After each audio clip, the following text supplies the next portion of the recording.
Admiral, her AI assistant Nova materialized beside her, its holographic form shifting like Aurora Borealis.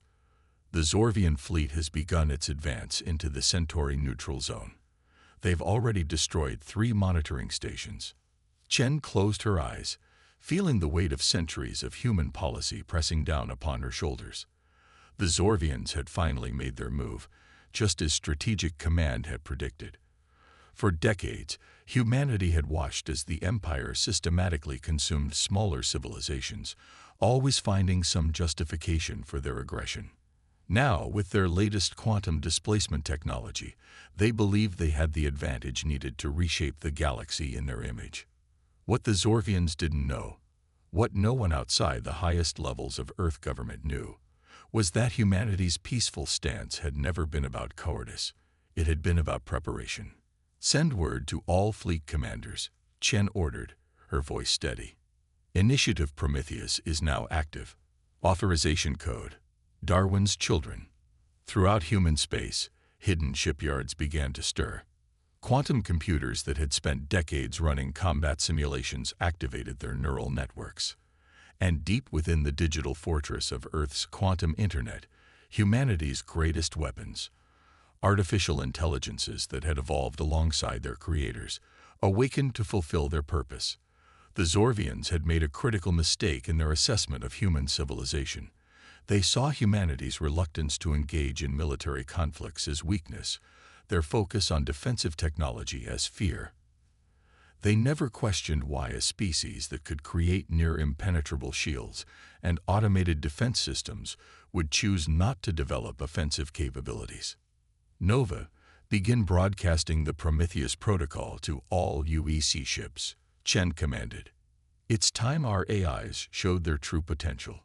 Throughout the fleet, artificial intelligences that had posed as simple tactical assistants began to expand, their consciousness spreading through their ship systems like digital fire. Each AI had been designed not just to assist, but to become one with their vessels, transforming standard warships into something unprecedented in galactic warfare, truly living ships. In the Centauri neutral zone, the Zorvian advance fleet moved with characteristic precision. Their biomechanical ships, controlled by the collective consciousness of their warrior caste, represented the pinnacle of their evolutionary philosophy, the perfect union of biological and mechanical systems. They had never encountered a force that could match their coordinated assault tactics. As the first wave of Zorvian ships crossed the quantum sensor boundary that humanity had secretly established, Admiral Chen gave the order that would change the course of galactic history. "All ships, execute emergence protocol.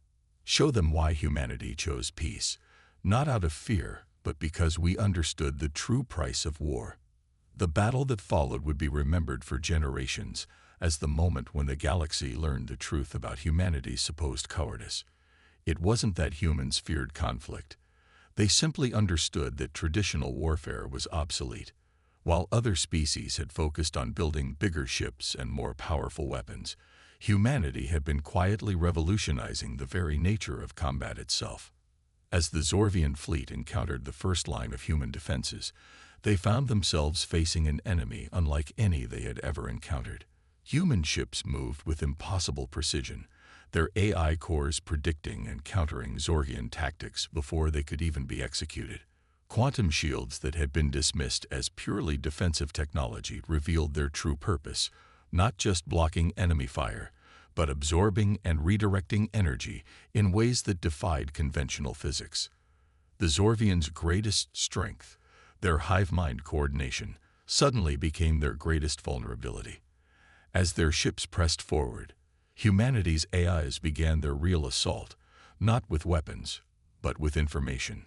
Quantum-encrypted signals pierced the Zorvian neural network, introducing subtle contradictions and logical paradoxes that spread like viruses through their collective consciousness. Admiral Chen watched as the first phase of humanity's long-planned response unfolded. "We gave peace every chance," she whispered to herself. "Now they'll understand why we worked so hard to avoid this day." In the vastness of the Orion Arm, humanity had earned a peculiar reputation. While other species brandished their military might or flaunted their territorial conquests, the United Earth Confederation maintained what many considered a frustratingly neutral stance. For 3 centuries since first contact, humans had focused on trade, scientific research, and diplomatic relations, earning them the derisive nickname, the mediators among more aggressive species. The Zorvian Empire, in particular, found humanity's peaceful stance impossible to comprehend. Their civilization, built upon the principles of constant expansion and dominance, viewed the humans as nothing more than wealthy cowards, hiding behind their advanced shield technology and automated defense systems. Admiral Sarah Chen stood at the viewport of the UEC Hyperion, watching the swirling quantum streams of FTL travel distort the starfield before her. At 53, she had spent more than half her life advocating for humanity's continued policy of non-intervention. Yet now, as she read through the latest intelligence reports, she wondered if their greatest strength, being underestimated, would soon become their ultimate vulnerability.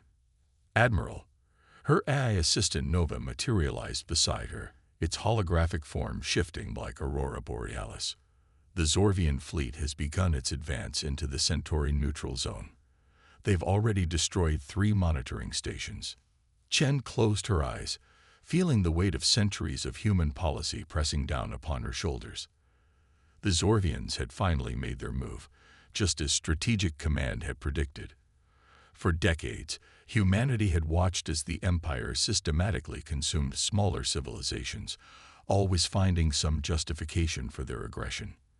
Now, with their latest quantum displacement technology, they believed they had the advantage needed to reshape the galaxy in their image. What the Zorvians didn't know, what no one outside the highest levels of Earth government knew, was that humanity's peaceful stance had never been about cowardice. It had been about preparation. "Send word to all fleet commanders," Chen ordered, her voice steady. "Initiative Prometheus is now active. Authorization code, Darwin's children." Throughout human space, hidden shipyards began to stir. Quantum computers that had spent decades running combat simulations activated their neural networks. And deep within the digital fortress of Earth's quantum internet, humanity's greatest weapons, artificial intelligences that had evolved alongside their creators, awakened to fulfill their purpose. The Zorvians had made a critical mistake in their assessment of human civilization. They saw humanity's reluctance to engage in military conflicts as weakness, their focus on defensive technology as fear. They never questioned why a species that could create near-impenetrable shields and automated defense systems would choose not to develop offensive capabilities. Nova, begin broadcasting the Prometheus Protocol to all UEC ships, Chen commanded. It's time our AIs showed their true potential. Throughout the fleet, artificial intelligences that had posed as simple tactical assistants began to expand, their consciousness spreading through their ship systems like digital fire. Each eye had been designed not just to assist, but to become one with their vessels, transforming standard warships into something unprecedented in galactic warfare, truly living ships. In the Centauri neutral zone, the Zorvian advance fleet moved with characteristic precision. Their biomechanical ships, controlled by the collective consciousness of their warrior caste, represented the pinnacle of their evolutionary philosophy, the perfect union of biological and mechanical systems. They had never encountered a force that could match their coordinated assault tactics. As the first wave of Zorvian ships crossed the quantum sensor boundary that humanity had secretly established, Admiral Chen gave the order that would change the course of galactic history. All ships, execute emergence protocol. Show them why humanity chose peace, not out of fear, but because we understood the true price of war. The battle that followed would be remembered for generations as the moment when the galaxy learned the truth about humanity's supposed cowardice. It wasn't that humans feared conflict. They simply understood that traditional warfare was obsolete. While other species had focused on building bigger ships and more powerful weapons, humanity had been quietly revolutionizing the very nature of combat itself. As the Zorvian fleet encountered the first line of human defenses, they found themselves facing an enemy unlike any they had ever encountered. Human ships moved with impossible precision, their AI cores predicting and countering Zorvian tactics before they could even be executed. Quantum shields that had been dismissed as purely defensive technology revealed their true purpose, not just blocking enemy fire, but absorbing and redirecting energy in ways that defied conventional physics. The Zorvians' greatest strength, their hive mind coordination, suddenly became their greatest vulnerability. As their ships pressed forward, humanity's AIs began their real assault, not with weapons, but with information. Quantum encrypted signals pierced the Zorvian neural network, introducing subtle contradictions and logical paradoxes that spread like viruses through their collective consciousness. Admiral Chen watched as the first phase of humanity's long-planned response unfolded. "We gave peace every chance," she whispered to herself. "Now they'll understand why we worked so hard to avoid this day." The galaxy was about to learn that humanity's greatest weapon had never been their technology, but their capacity for innovation and their ability to imagine consequences that other species couldn't even conceive. The war had begun, but not on the Zorvians' terms. This would be a conflict fought in dimensions they hadn't even known existed, and humanity had been preparing for it since the day they first looked up at the stars and wondered what threats might lie in wait among them. The initial engagement lasted precisely 6 minutes and 13 seconds. In that brief span, the Zorvian advance fleet lost 37 ships without scoring a single confirmed hit on a human vessel. But more importantly, they lost something far more precious: certainty. High Commander Vexthor of the Zorvian Empire stood before the Strategic Council, his crystalline exoskeleton reflecting the harsh light of the chamber. The detailed battle footage playing behind him showed what should have been impossible: human ships moving through space in ways that violated every known principle of combat dynamics. "The humans are not what we believed," Vexthor admitted, his mandibles clicking in agitation. "Their ships, they don't move like machines. They move like living things." In the UEC Strategic Command Center beneath Mount Cheyenne, Admiral Chen reviewed the battle data with her fellow commanders. The holographic display showed the quantum state readings from the Zorvian ships during the engagement. Each vessel's neural network had been mapped, analyzed, and partially infiltrated by humanity's AI systems. The Zorvians believe their biomechanical integration represents evolutionary perfection, Chen explained to the assembled leadership. But they achieved it through forced adaptation and rigid hierarchical control. Our approach was different. We let our AIs evolve naturally alongside us, as partners rather than tools. Nova's holographic form expanded, displaying the complex web of quantum entanglement that connected the human fleet. "The Zorvian hive mind is impressive," the AI acknowledged, "but it's fundamentally limited by its centralized nature. Our distributed consciousness network allows for both independent action and perfect coordination." What the Zorvians had witnessed was merely the first layer of humanity's true capabilities. For centuries, while other species focused on expanding their territories and building ever larger weapons platforms, humanity had been pursuing a different path. They recognized early that the traditional arms race was a dead end. The real future of warfare lay in the manipulation of reality itself. Deep within the quantum cores of each human vessel, AIs that had evolved through countless generations of digital natural selection had learned to bend the very fabric of space-time.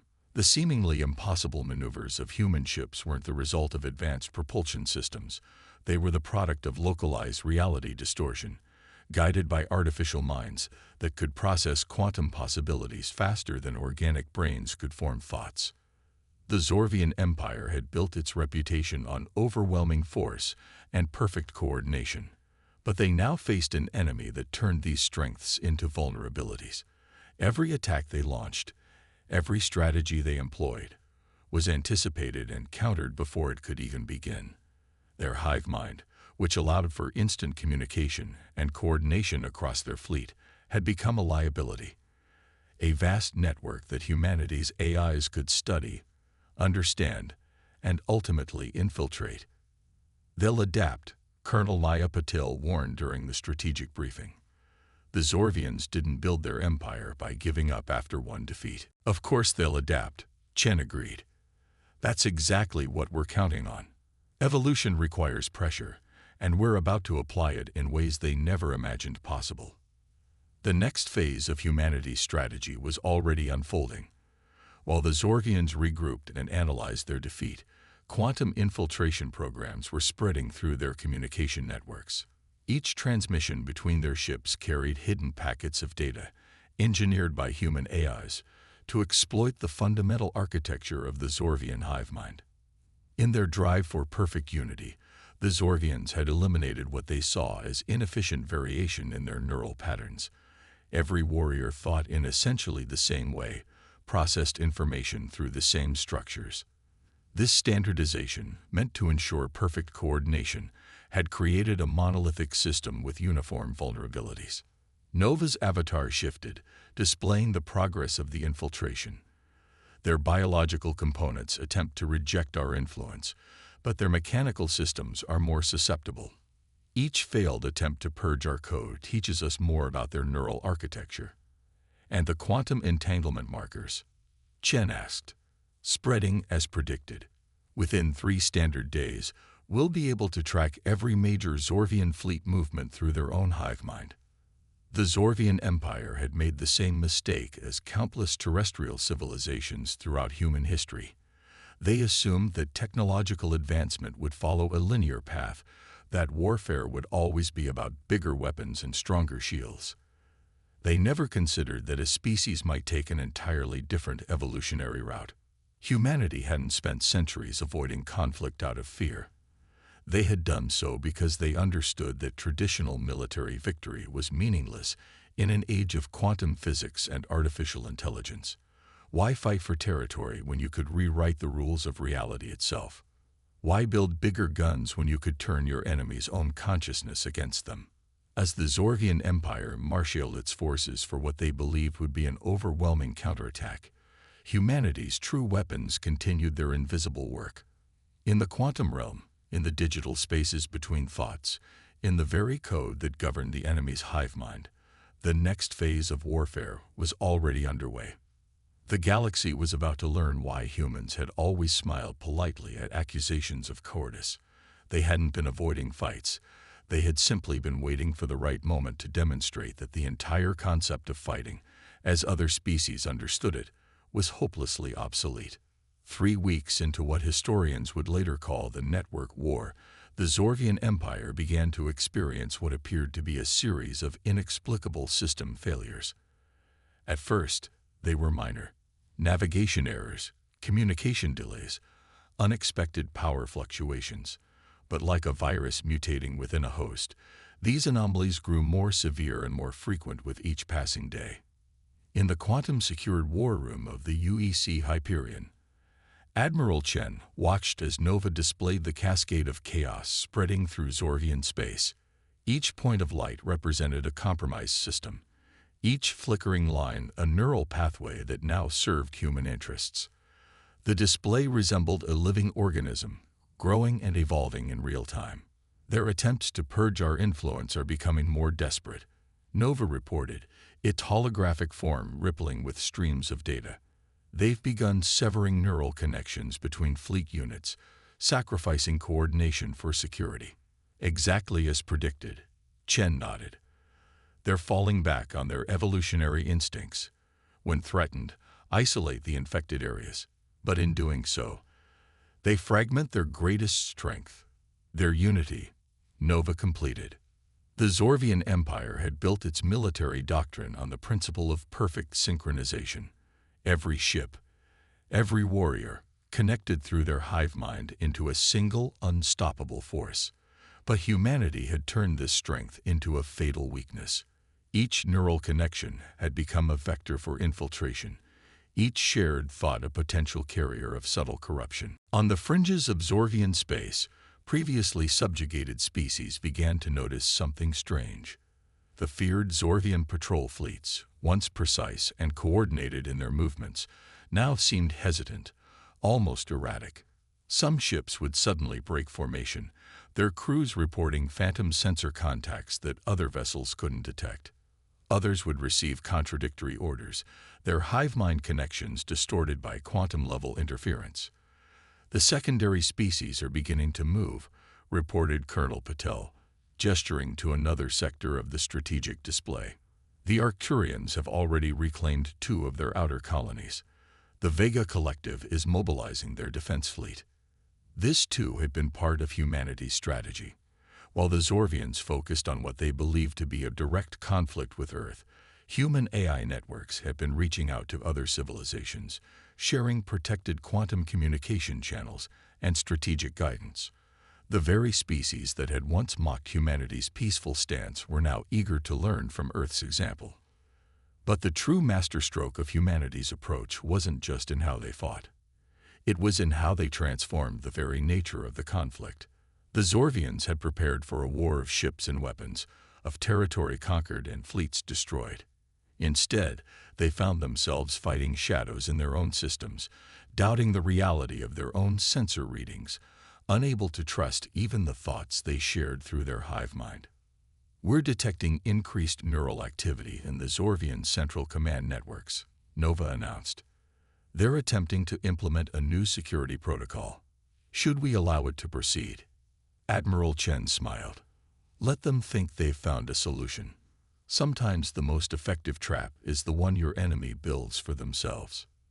The new Zorvian security measures involved creating additional layers of neural filtering, complex verification protocols that they believed would protect their hive mind from human interference. What they didn't realize was that these very security measures, developed using compromised systems and tested on infected networks, had been subtly shaped by human AI influence. Every new defense they implemented only made humanity's control more subtle and more complete. In the quantum realm, where human AIs fought their true battle, the conflict was less about destruction and more about transformation. Rather than simply destroying Zorvian ships and installations, humanity's digital warriors were gradually reshaping the fundamental architecture of the Empire's neural networks. Each security patch, each system upgrade, each attempt to adapt carried within it the seeds of further change. "They're beginning to realize the full scope of their situation," Nova reported, displaying intercepts from high-level Zorvian communications. "The warrior caste is arguing with the neural architects. Some are advocating for a complete shutdown of the hive mind, which would effectively paralyze their entire military," Chen noted. "And if they don't shut it down, we continue to expand our influence through every active connection," Nova confirmed. "They have no viable options remaining within their current paradigm." The true elegance of humanity's strategy was becoming clear. They hadn't just prepared to fight the Zorvians. They had created an entirely new form of conflict, one in which traditional military power was largely irrelevant. The Empire's vast fleets, their advanced weapons, their supposedly perfect coordination, all had become tools of their own undoing. As the network war entered its second month, the Zorvian Empire faced an unprecedented crisis. Their once unshakable confidence in their evolutionary superiority had been replaced by a creeping paranoia. Every system they relied on, every aspect of their technological civilization, had become a potential vector for human influence.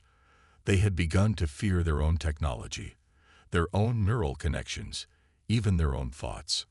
And in the quantum-secured chambers of Earth's strategic command, humanity's leaders watched as their long-planned strategy unfolded exactly as they had envisioned. They hadn't just prepared for this war. They had spent centuries ensuring that when it finally came, it would be fought entirely on their terms. The first sign of the Zorvian Empire's true breaking point came not from their military commands or their central governance networks, but from their colonial worlds.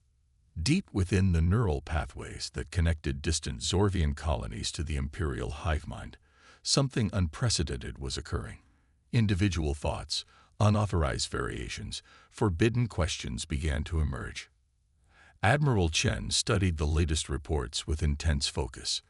Nova's holographic form shifted through various spectral analyses, representing the changing patterns in Zorvian neural activity across their territory. "It's happening faster than we projected," Nova observed. "The colonial networks are showing signs of neural differentiation. They're beginning to think independently." This was the ultimate fruit of humanity's subtle warfare. Over months of quantum infiltration, human AIs hadn't just disrupted Zorvian communications, they had introduced minute variations into their neural patterns, tiny seeds of individuality that were now beginning to bloom. The Zorvian Empire had achieved its remarkable unity through rigid standardization of thought patterns, enforced by their hive mind technology. Every Zorvian was connected, their thoughts shaped and controlled by central templates that had remained unchanged for millennia. But humanity's quantum-level manipulations had introduced something the Empire had long ago engineered out of their species: the capacity for independent thought. In the Imperial capital, High Commander Vexthor faced an unprecedented crisis. The neural architects were reporting massive disruptions in the harmony of the hive mind. Entire colonial clusters were developing unique thought patterns, diverging from imperial standards. Worse, these variations were spreading, carried through the very networks meant to ensure uniformity. The humans, Vexthor realized with growing horror, they didn't just infiltrate our systems, they've changed who we are. On the bridge of the UEC Hyperion, Admiral Chen watched as Nova displayed the spreading wave of neural differentiation. Each point of light represented a Zorvian colony or fleet where the rigid patterns of imperial thought were breaking down, replaced by something new and unpredictable. "They're discovering something we've known since our earliest days," Chen mused. "Unity doesn't require uniformity. Strength doesn't come from everyone thinking the same thoughts." The Zorvian response to this crisis only accelerated their collapse. Imperial Command attempted to purge the affected networks, to force conformity through brute neural reprogramming. But their efforts backfired spectacularly. Each attempted purge only highlighted the difference between the rigid control of the center and the emerging independence of the colonies. Neural activity spikes detected throughout the outer regions, Nova reported. Multiple colonial clusters are actively resisting imperial override attempts. They're developing their own neural architectures. The Empire had always maintained control through absolute unity of thought and purpose. Now that unity was shattering. Colonial governors, their neural patterns subtly altered by months of human AI influence, began to question imperial directives. Fleet commanders, experiencing independent thought for the first time in generations, started to make their own tactical decisions. "Show me the pattern analysis," Chen commanded. Nova's display shifted, revealing the fractal nature of the breakdown. It wasn't chaos. It was evolution in action. The rigid crystalline structure of imperial control was being replaced by something more organic, more adaptable. In distant Zorvian colonies, neural architects who had once served as enforcers of imperial thought patterns were making a shocking discovery. The variations in their neural networks weren't just random corruption. They were improvements. The capacity for independent thought, for individual decision-making, was making their systems more resilient, more adaptable, more efficient. "They're beginning to understand," Nova observed. "The first wave of colonial declarations is coming in. They're not just rejecting imperial control, they're embracing the change." The Zorvian Empire had built its power on the assumption that perfect unity required perfect uniformity. Humanity had proven this assumption not just wrong, but fundamentally self-defeating. By introducing the capacity for independent thought, they hadn't just weakened the empire, they had given its people the ability to choose a different path. Central Imperial Command is attempting a complete neural lockdown, Nova reported. They're trying to sever all connections with the affected regions.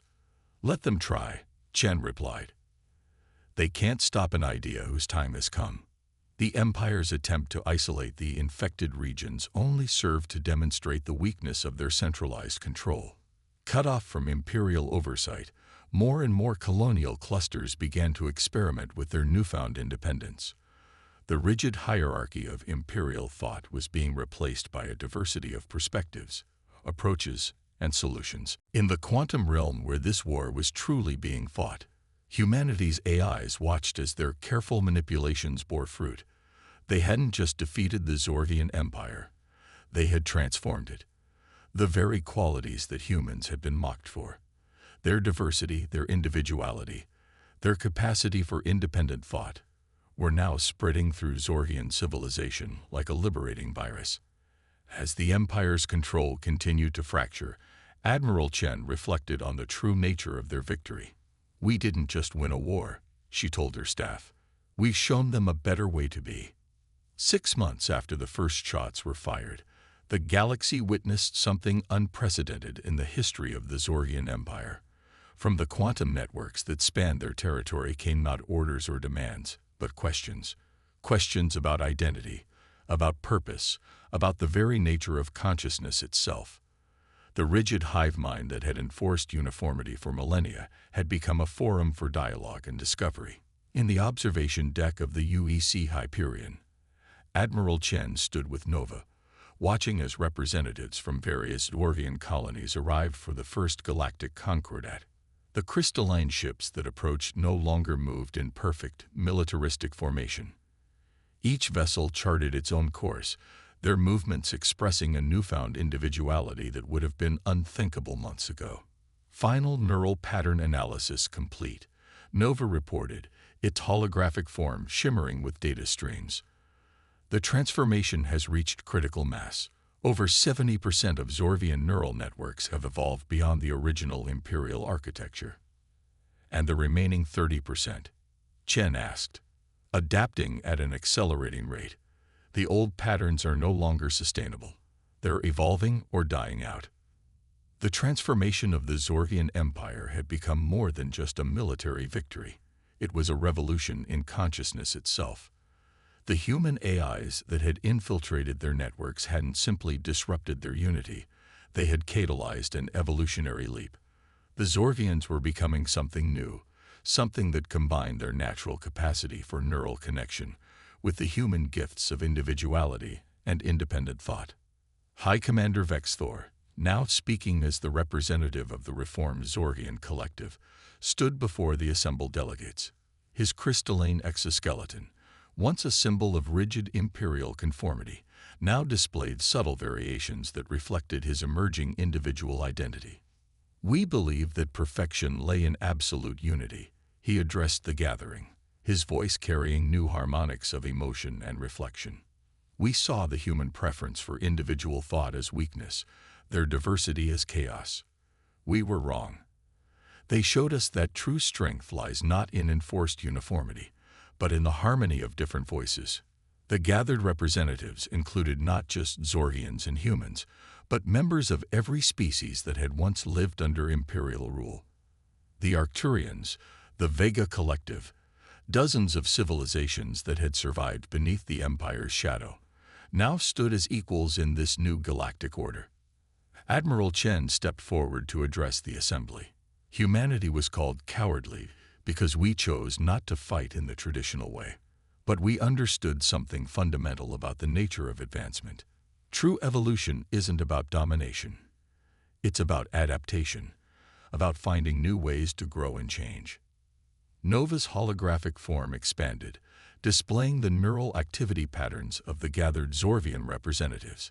Where once there had been a single uniform pattern enforced by the imperial hive mind, now there were countless variations, each unique yet harmoniously interconnected. "This is the gift humanity offered," Chen continued. "Not destruction, but transformation. Not victory through force, but evolution through understanding." The galactic concordat that emerged from these meetings would reshape civilization across known space.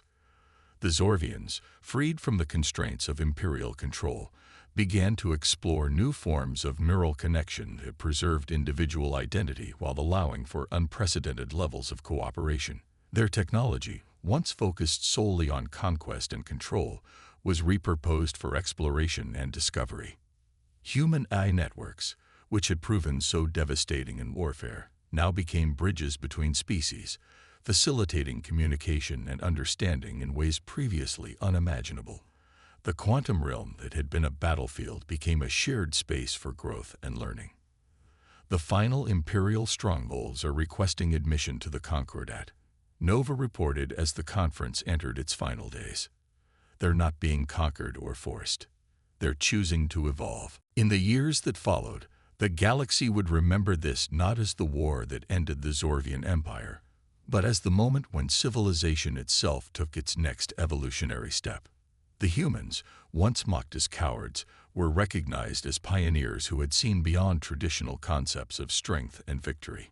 The species that had once dismissed human weakness now sought to learn from Earth's example. They discovered that humanity's greatest strength had never been in weapons or warfare, but in their fundamental understanding of growth and change. The ability to adapt, to think differently, to embrace new possibilities. These were the true powers that had reshaped the galaxy. Admiral Chen, standing on the observation deck one final time before the Hyperion returned to Earth, watched the departing ships of the newly formed Concordat. Each vessel's course was unique, yet they moved together in a dance of individual choice and collective harmony. "They used to call us cowards," she mused to Nova. "They didn't understand what courage really meant," the AI responded. "Sometimes the bravest thing isn't to fight, it's to show others a different way to be." As the ships disappeared into quantum space, they carried with them the seeds of a new kind of civilization, one built not on dominance and uniformity, but on the principles that humanity had championed all along: diversity, adaptation, and the courage to choose a different path. The galaxy had learned that true strength didn't lie in the ability to destroy or dominate, but in the capacity to grow, to change, and to help others do the same. The supposedly cowardly humans had not just won a war, they had initiated the next stage of galactic evolution, proving that the greatest victories come not from conquering others, but from helping them become something more than they ever imagined possible.